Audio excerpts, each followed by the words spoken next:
And in the last school at Redirection, it was a black Muslim who was, his nerves were out here, you know, and because of previous experience. So I've described who he is. So one day at Redirection, he was supervising a basketball game in our little gym, and it was all black males, because they were attracted to that more than a lot of the other people are.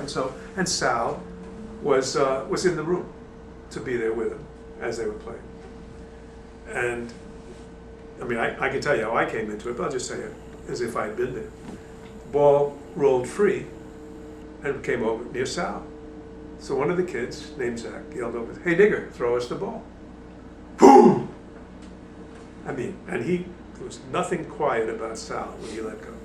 The place shook. And he said, "We're going down to talk to Arnie." And so he and Sal, and he didn't, I mean, just once he exploded, Sal knew, take it easy, and they walk on down. And we sit down, and he is just totally on edge. And Zach is like, he doesn't understand. He just doesn't know what's going on, but he knows something's wrong. So I just listened to Sal. Sal described the story.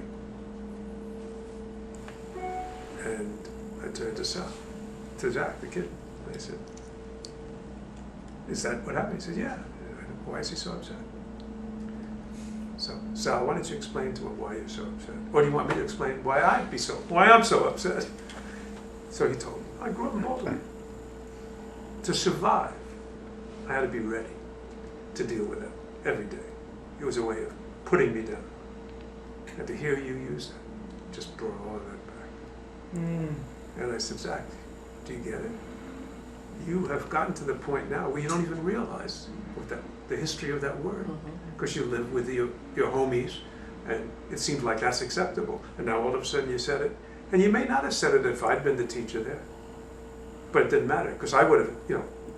And so, and Sal said, "Look, I don't want to talk. I need to spend the night on this. I'm not ready to even consider coming together with him." I said, "Okay, why don't we then, first thing in the morning, let's get together and talk it through. But at least now Zach knows enough to understand, at least at an intellectual level, what went on, and Sal has time now to work it out."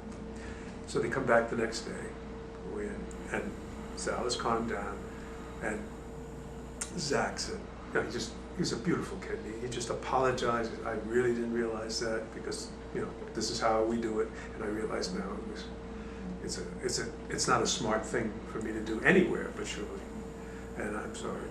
And he offered his hand, and Sal said, "Well, there's more to it than this, you and me. There were 9 other guys in there who saw the whole thing. What are we going to do about that?" So Sal thought about it. He said, "They're all in the same class with me at 10 o'clock, 10:15 across the hall." And so I said, "Zach, are you willing to take charge of this? Sal and I'll come in there with you, but you're in charge." And he did. And he said, because other people, he said, "Well, those of you in basketball with us, stay after class." And then the two of us, Sal and I, came over, and Zach called us in.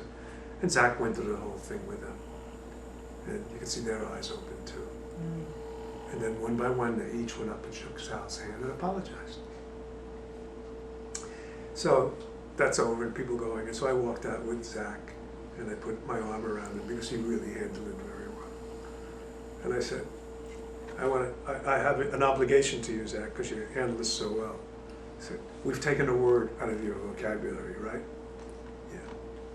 You understand, not just when you're in the world, but even in your hood.